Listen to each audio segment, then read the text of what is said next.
মাথার পরে নীল চাঁদোয়া, শস্য শ্যামে গা নাওয়া, চোখ জোড়ানো, মন ভোলানো, স্বর্গপমা কলারোয়া। ঊনবিংশ শতাব্দীর প্রথমার্ধে কলারোয়ার পশুরহাটের উত্তর পশ্চিমে মিলঘরের পেছনে ছিল ইংরেজদের নীলকুঠি।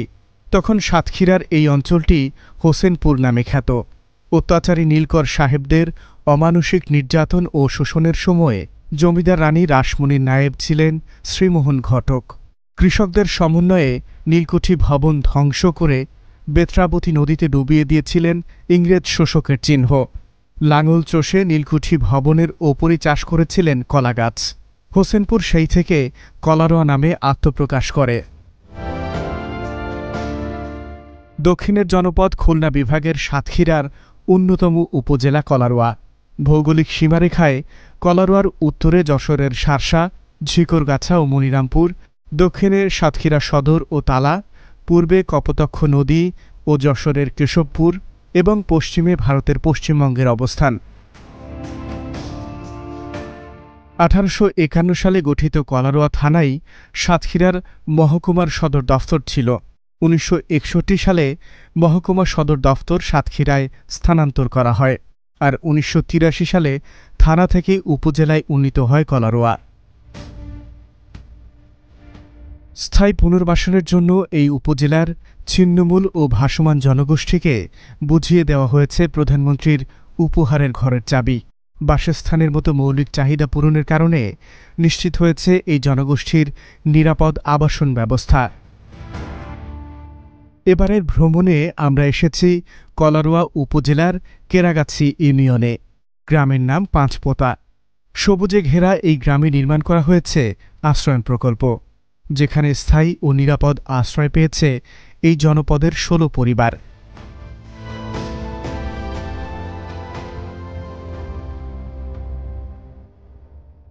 বাপ মারা যাওয়ার পরে নিজে এই যে নিজে একথা পরে যায় থাকতাম। ঝড় বৃষ্টি হইলে লোকের বারান্দায় থাকতাম, এখানে থাকতাম বিল্ডিং এর তলে। লেখাপড়া করতে পারি নাই, অন্য কোনো কাজ নাই। ভ্যান চালে তো আছে, বাপের সাথে যাই সহযোগিতা করতে হতো। আমাদের মা নাই, তো মা মারা গেছে ছোটবেলায়। ভ্যান ঠেলতাম, আমাদের আর কোনো তো কাজ নেই। আমরা লেখাপড়া জানি না, কোনো কাজ পারি না, টাকা পয়সা নাই, ব্যবসা করবো। শেখ হাসিনা দিয়ে আমাদের অনেক উপকার হয়েছে। আমরা এখানে থাকতে পারবো, কেউ কোনো কিছু কেউ কোনো কিছু বলবে না। আমাদের থাকা জায়গা হয়েছে, সব কিছু হয়েছে, সব দিক থেকে উপকার হয়েছে।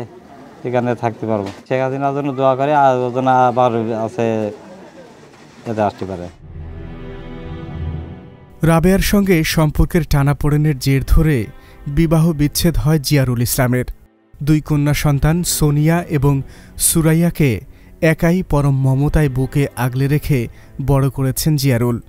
জীবনের প্রতি বাঁকে বাঁকে মোকাবেলা করেছেন বহুমুখী প্রতিবন্ধকতা। জিয়ারুল পেশায় ছিলেন ভ্যান চালক। যাত্রী অথবা ভারী মালামাল গন্তব্যে পৌঁছে দিলেই মিলত পারিশ্রমিক। কখনো বাড়তি উপার্জনের প্রত্যাশায় সূর্যাস্ত থেকে রাত অবধি নিরলস কাজ করেছেন।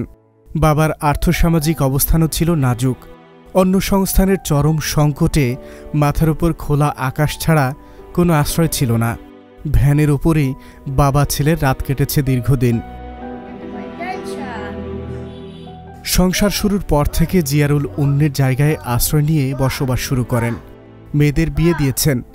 ভ্যান চালকের পেশা ছেড়ে অল্প পুঁজিতে শুরু করেছেন ডাবের ব্যবসা। এখানেই শেষ নয়, তার জীবনে হঠাৎ এসেছে বড় পরিবর্তন। এখন তিনি আশ্রয়নে 2 শতক জমিসহ একটি ঘরের মালিক হয়েছেন।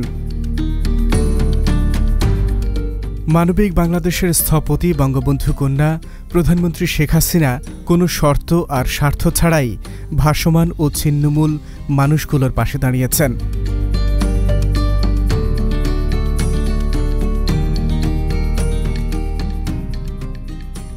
আমরা আগে লোকের জায়গায় থাকতাম, মানে আমাদের নিজেদের কোনো ভিটি বাড়ির জায়গা নেই। সেইখানে ছিলাম থেকে আমাদের ওইখানে ওরা খালি বলতো এখানে থাকা যাবে না, এখান থেকে বেরো লোকের জায়গায় থাকতে গেলে। এবার তাই সেখান থেকে চলে এবারে মাদের এখানে এসেছিলাম। এবারে এখানে 3টে ভাই, বাপের 3 শতক জমি, সেখানে 3টে ভাই থাকে। ওইখানে তো আমাদের আর থাকা যাবে না। মাননীয় প্রধানমন্ত্রী শেখ হাসিনা একটা আমাদের এই ঘর দিয়েছে, এইটা পেয়ে আমরা খুব খুশি। আমাদের কোনো এখন নেই, সমস্যা নেই। এখন এটা নিয়ে আমরা অনেক খুশি আছি। তাকে এখন আবার আমরা আশা করি সে যেন আবার যেন ক্ষমতায় আসুক। এই জনপদেই জন্ম আর এখানেই বেড়ে উঠেছেন সবুজ হোসেন। তবে তার বেড়ে ওঠার প্রতিটি ধাপই ছিল কঠিন। অর্থাভাবে পার করা হয়নি প্রাথমিকের গণ্ডি। শৈশবে খেলাধুলা ও দুরন্তপনায় মেতে ওঠার বদলে বাবার হাত ধরে পরিশ্রমের কাজে নামতে বাধ্য হয়েছিলেন। বয়সের সঙ্গে পাল্লা দিয়ে নিজেই একসময় নির্মাণ শ্রমিকের খাতায় নাম লেখান। উপার্জনের শতভাগই সংসারে ব্যয় করেছেন। বিয়ে করেছিলেন এলাকার আরেক অসহায় পরিবারের মেয়ে রেক্সোনা পারভিনকে। বাবার নামমাত্র জায়গায় বসবাস করত পরিবারেরই অনেক সদস্য, তাই কানাকড়িও জোটেনি সবুজের ভাগ্যে। বাধ্য হয়ে একসময় শ্বশুর বাড়িতে আশ্রয় নিয়েছিলেন। আপনজনের কটু বাক্য আর আত্মসম্মানের তাগিদে সেই আশ্রয় ছেড়ে অন্যের জায়গায় ছাপড়া ঘর তুলে বসবাস শুরু করেছিলেন। নানান ঘাটের প্রহসন মেনে শেষ পর্যন্ত স্থায়ী পুনর্বাসন হয়েছে আশ্রয়ণ প্রকল্পে। নিরাপদ জীবনযাপনের নিশ্চয়তায় মাথা তুলে দাঁড়াতে শিখেছে এই অসহায় পরিবারটি। এবার জানাবো কলারোয়ার সোনাবাড়িয়া ইউনিয়নের ফুলতলা গ্রামের বদলে যাওয়া মানুষদের জীবনের হালচাল। দীর্ঘ অপেক্ষার পালা শেষে ফুলতলা আশ্রয়নে স্থায়ী ঠিকানা পেয়েছে ভূমিহীন আশ্রয়হীন 16 পরিবার। নালা জায়গার উপরে একটা বেড়ার ঘর ছিল, টালি দিয়ে ছাওয়া ছিল। বৃষ্টি আসলে সেখানে পানি জমাট হয়ে যেত। বসবাস করার জন্য খুব সমস্যা ছিল, বসবাস করতে পারতাম না। ঘরের ভিতরে পানি আসার সাথে সাথে ঘরের ভিতরে পানি ট্যাপটে পানি অটোমেটিক পড়তে থাকতো। এখন আমার কষ্টের জীবন হলো 30-35 বছর। এখন ওখানে দুটো ছেলে মেয়েও মানুষ করছে ওর ভিতরে। তারপরে সেই জায়গা ফেলে রেখে পথ নেই ঘাট নেই চলে আসছি। সরকার আমাদের একটা ঘর দিয়েছে, এই ঘরে এখন খুব আনন্দিত, খুব ভালো আছি, খুব সুখী শান্তিতে আছি। মাননীয় প্রধানমন্ত্রী শেখ হাসিনা যে ঘরটা আমাদের দেশে, এই ঘরটা নিয়ে আমি অনেক সুখী আছি। মাননীয় প্রধানমন্ত্রীকে অনেক অনেক ধন্যবাদ, আমার তরফ থেকে অনেক ধন্যবাদ। আমার জীবনে এমন কোনো স্বপ্ন ছিল না যে আমি রোডের ধারে এরকম ধরনের একটা বাস্তব ভিটা আমি পাবো, আর এরকম ধরনের একটা পাকা ঘর আমি পাবো। আমার জীবনে যে কষ্ট পাইছি, আর এই কষ্টের জন্য কত না মানুষের কাছে কত না লাঞ্ছনা কত না অবজ্ঞতা আমি খাইছি। এই জন্য মাননীয় প্রধানমন্ত্রীকে আমার তরফ থেকে অনেক ধন্যবাদ।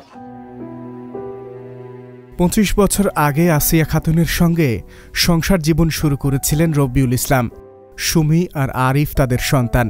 মাধ্যমিকের পরেই বড় সন্তান সুমিকে বিয়ে দিয়ে পার করেছেন শ্বশুরবাড়িতে, আর ছোট সন্তান আরিফ সংসারের সহযোগিতা করতে যোগ দিয়েছে স্থানীয় একটি বেকারিতে। রবিউল একসময় কৃষি শ্রমিক ছিলেন, চুক্তির কাজে নির্ধারিত পারিশ্রমিক। সংসারে কোনোরকম খাবার জুটলেও বছরভর লেগে থাকত টানাপোড়েন। মোটর ভ্যান চালানো শুরু করেছিলেন বাড়তি উপার্জনের আশায়। উত্তরাধিকার সূত্রে পাওয়া কয়েক হাত জায়গায় নির্মিত দোচালা ঘরটি রবিউলের একমাত্র সম্বল ছিল। দীর্ঘ 35 বছরের অসহায় জীবনযাপনের সমাপ্তি হয়েছে বঙ্গবন্ধু কন্যা শেখ হাসিনার উপহারে।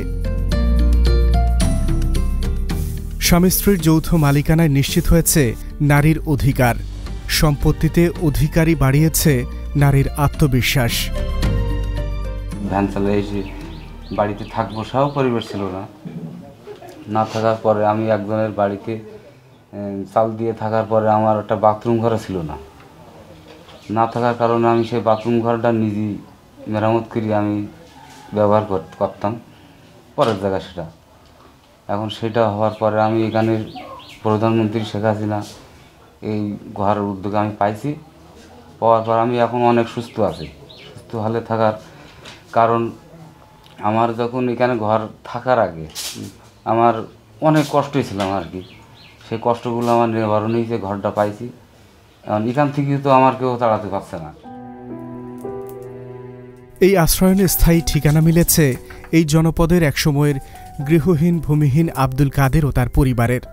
গ্রামের স্কুল থেকে 8 পাশ করার সুযোগ হয়েছিল দুস্থ পরিবারের সন্তান আব্দুল কাদেরের। পারিবারিক দৈন্যতায় উন্নত জীবনযাপনের স্বপ্নগুলো অনায়াসেই বিসর্জন দিতে হয়েছে।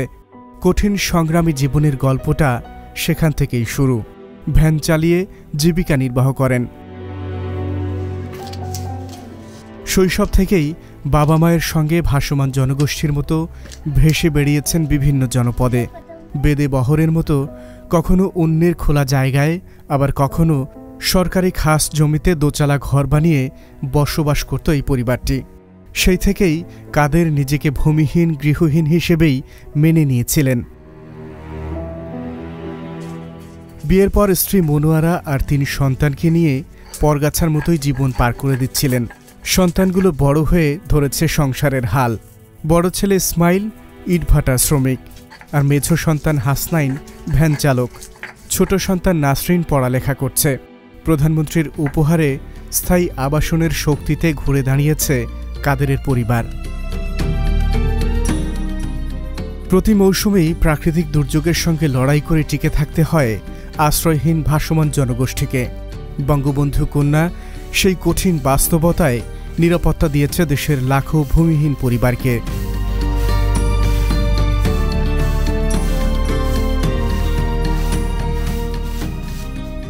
বাচ্চাটা পেটে আসলে 5 মাস, তারপর আমার স্বামী চলে গেলে আমার বাচ্চাটা হলে বাপ মার বাড়ি ছিলাম, অনেক কষ্টে ছিলাম। তারপরে আমার ছেলেটা মানুষ হইল, বড় হইল। পরের খেতে জন দিতাম, বাড়িতে কাজ করতাম। করার পরে অনেক ছেলেটা মানুষ হইল, অনেক সুখী আছে। এখন বাপ মার বাড়ি থাকতে গেলে অনেক তো দুঃখ কষ্ট হয়। ভাইরা বিয়ে করার পরে অনেক তো কষ্ট হয়। এইবার কষ্ট করেছিলাম। থাকার পরে প্রধানমন্ত্রী শেখ হাসিনা আমার বাচ্চা একটা ঘর দিল। দেওয়ার পরে সেইখানে আসলাম। আসার পরে এখন অনেক সুখী আছে। এইখানে বসে আমরা এবার চারিমাইফে থেকে আমরা কামাই রোজগার করব, খাবো, অনেক আল্লাহর কাছে ভালো থাকবো, শেখ হাসিনার কাছেও ভালো থাকবো, এই কামনা করি। একমাত্র ছেলে ফয়সালের যখন বয়স 1 বছর, তখন রোকসানার স্বামী সাইদুর তাকে ত্যাগ করেন।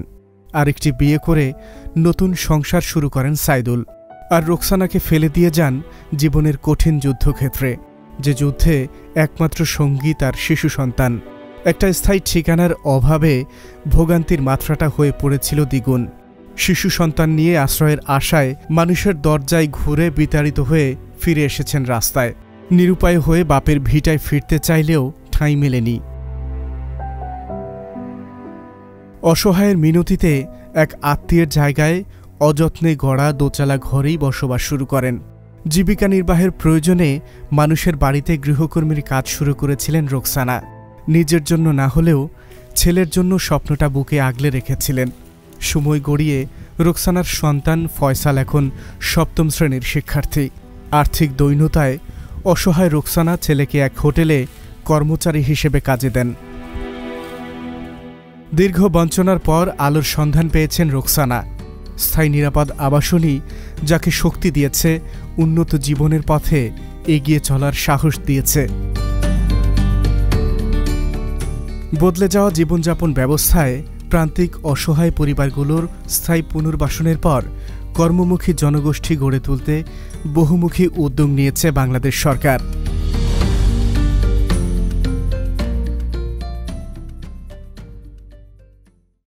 আমরা যে সময় খাস জমি উদ্ধার করতে গিয়েছি, অ্যাজ এ ইউনো হিসেবে আমি এসিল্যান্ড ছিলাম, এসিল্যান্ড হিসেবে আমরা খুব প্রতিকূলতার ভেতর পড়ি। অনেকে তো একদম মানে জমি জায়গা তো বুকের ধন খুব আঁকড়ে রাখেন, বা আমাদের অনেক জায়গায়, প্রায় জায়গায় আমার আইন শৃঙ্খলা বাহিনীর সাহায্য নিতে হয়েছে। অনেক জায়গায় মামলা মোকদ্দমা হয়েছে। পরে আমরা তাদের ডেকেছি, কাছে ডেকে তাদের মোটিভেট করেছি। পথে ফেরা একজন মানুষকে তাকে একটি গৃহস্থালী জীবন দিতে পেরেছি। বা সে এক টুকরো জায়গায় বসবেন, কেউ তরকারি কুটবেন, কেউ গাছ লাগাবেন, বাচ্চা কাচ্চা নিয়ে তার জীবনটা সুন্দরভাবে অতিবাহিত করবে, এটা ভাবতেই ভালো লাগে। হয়তো আমার এই চাকুর জীবনে বা আমার এই কাজের মধ্যে এটি সর্বশ্রেষ্ঠ কাজ। একসময় গৃহহীন ভূমিহীন জনগোষ্ঠীর স্থায়ী আশ্রয়ে দেশ জুড়ে ঘটেছে এক নীরব বিপ্লব, যা আগামীর টেকসই এক ভিন্ন বাংলাদেশেরই ইঙ্গিত বহন করছে।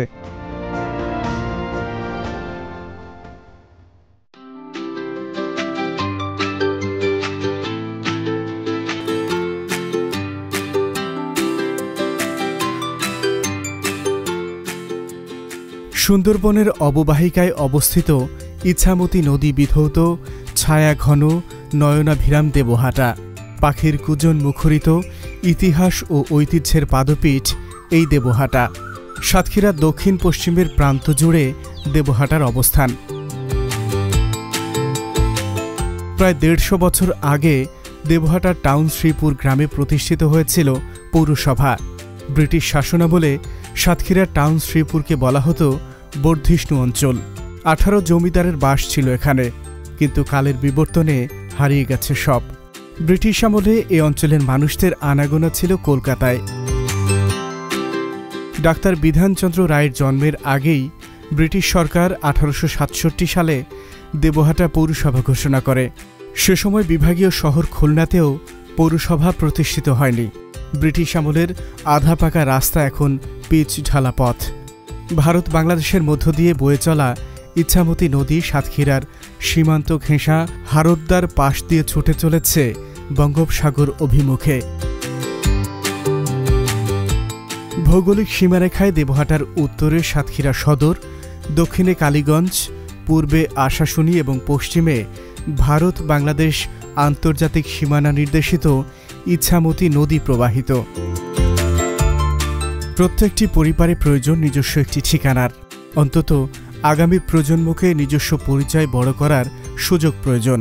মানবিক বাংলাদেশের উপকার, প্রধানমন্ত্রী শেখ হাসিনার মানবিক উদ্যোগ, আশ্রয়ন প্রকল্পই সেই সুযোগ সৃষ্টি করেছে। দেবহাটা উপজেলার কুলিয়া ইউনিয়ন, গ্রামের নাম রঘুনাথপুর। ভূমিহীন গৃহহীন পুনর্বাসন উদ্যোগ বাস্তবায়নে 10 পরিবারকে দেওয়া হয়েছে স্থায়ী ঠিকানা। কাঁচা বাড়িতে বসবাস করতাম, সেখান থেকে বর্ষা বা রোদ দিলে তাপ দিত, বর্ষার সময় জল পানি পড়তো। দিন মজুরি আমরা কোনো পরিবেশে ঠিক করতে পারতাম না আর কি। 3 জন আছে ছেলে মেয়ে, 2 জন আছে ছেলে, তা 2 জন ছেলে প্রতিবন্ধী।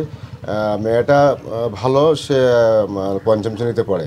এই যে আসাম পুকুর সেখানে দিয়েছেন, এটা দিয়ে আমাদের খুব উপকার হয়েছে। আমরা সুস্থ মতে যাহা দিন মজুরি আমরা, তবে খেটেখুটি মাঠ থেকে খেটেখুটি এসে অন্তত রৌদ্র বা বর্ষার যে জল ঝোটো সেই থেকে আমরা উপকৃত হয়েছি।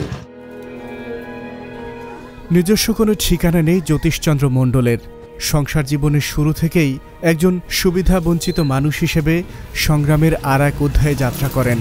নিত্য সংকট আর ভোগান্তির মধ্যে পরিবারের কাছেই প্রতিনিয়ত প্রশ্নের সম্মুখীন হতে হয়েছে। জ্যোতিষ বংশ পরম্পরায় সেই দারিদ্র্য নিজের কাঁধে বহন করে চলেছেন। স্থায়ী কোনো বসতভিটা কিংবা সম্পদের অভাবে অসহায় জীবনযাপন করেছেন। তবুও সংসারের প্রয়োজনে, আপনজনদের ভবিষ্যতের প্রয়োজনেই দিন চালিয়ে নিতে হয়েছে। বিয়ের পর 3 সন্তানের জন্য দুশ্চিন্তাই বাড়ে জ্যোতিষের। এক সন্তান প্রতিবন্ধী। উন্নত চিকিৎসা কিংবা ভবিষ্যতের অনিশ্চয়তার মধ্যেই বেড়ে উঠছিল সেই সন্তান। বাকি 2 জনের পড়ালেখা এবং নিত্য প্রয়োজনগুলো প্রায়শই এড়িয়ে যেতে হয়েছে নিজের অপারগতায়। সংসারের এতগুলো মানুষের অন্ন সংস্থানের দায়িত্ব যার কাঁধে, সেই জ্যোতিষচন্দ্র পেশায় দিনমজুর। মাঝে মধ্যে একটু বাড়তি উপার্জনের আশায় সময় পেলেই মাছ ধরেন। তারপরও অল্প উপার্জনে হাঁপিয়ে উঠতে নেই মানুষটি। স্বপ্ন ছিল একদিন নিজস্ব একটি আবাসস্থল নির্মাণ করবেন। বাস্তবে রূপ নেয়নি তার স্বপ্ন। মানবিক এই বাংলাদেশের স্বপ্নদ্রষ্টা প্রধানমন্ত্রী শেখ হাসিনার উদ্যোগ বাস্তবায়নের মাধ্যমে একটি স্থায়ী বাসস্থানের লালিত স্বপ্ন পূরণ হয়েছে জ্যোতিষচন্দ্রের। বাংলাদেশ সরকারের বাস্তবায়িত উন্নয়নের সময়োপযোগী কর্মসূচিতে দেশের ভাসমান ছিন্নমূল পরিবারগুলোর স্থায়ী পুনর্বাসন হয়েছে। ছিন্নমূল জীবনযাপন থেকে এই জনগোষ্ঠী ফিরে এসেছে নিরাপদ উন্নত নাগরিক সুবিধার আওতায়।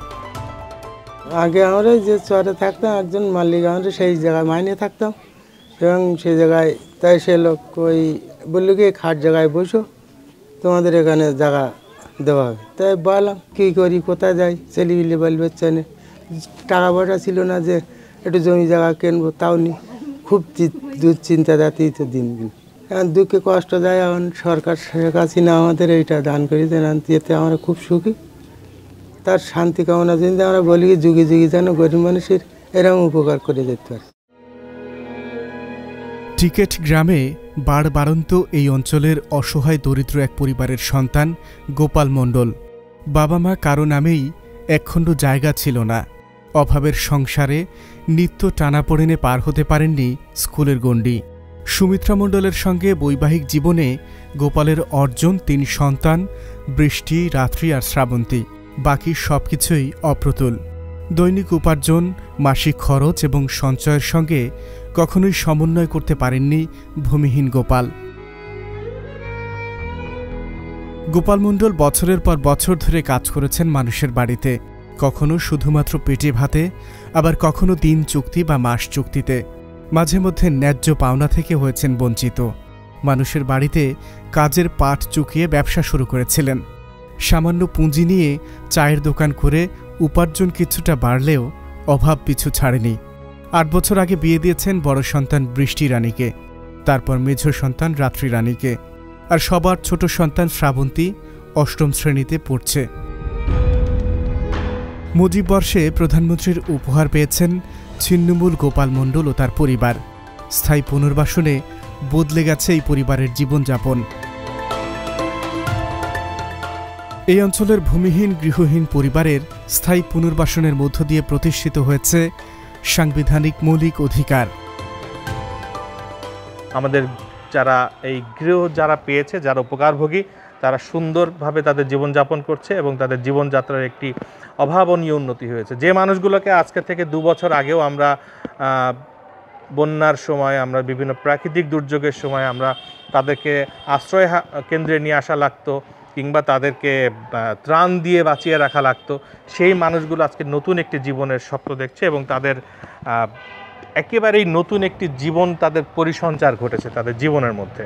আপনারা দেখেছেন তারা একই সাথে গবাদি পশু পালন করছে, তারা সবজি চাষ করছে, তারা মাছ চাষ করছে পার্শ্ববর্তী পুকুরে। সুতরাং সব কিছু মিলিয়ে এই যে গৃহহীন যে মানুষগুলো, ছিন্নমূল মানুষগুলো, তাদের একটি উন্নত জীবনের যে স্বপ্ন তারা দেখতে শুরু করেছে, সেটি বাস্তবায়নের একেবারেই দ্বার প্রান্তে আমরা আছি। আমি পরিশেষে মাননীয় প্রধানমন্ত্রীর প্রতি কৃতজ্ঞতা জানাচ্ছি। মাননীয় প্রধানমন্ত্রীর এই মহৎ কাজের সাথে অংশীদার হতে পেরে আমি মাননীয় প্রধানমন্ত্রীর কাছে কৃতজ্ঞ। সব হারানোর কষ্ট ভুলে উপহারের একখণ্ড জমিসহ ঘর পাওয়া মানুষগুলো ধীরে ধীরে সাজিয়ে তুলছে নতুন জীবন। দেশের একটি মানুষও পিছিয়ে থাকবে না, একটি পরিবারও থাকবে না ভূমিহীন গৃহহীন। বদলে যাওয়া বাংলাদেশে আগামী পর্বে আপনারা দেখবেন খুলনা জেলার বদলে যাওয়া মানুষদের কথা।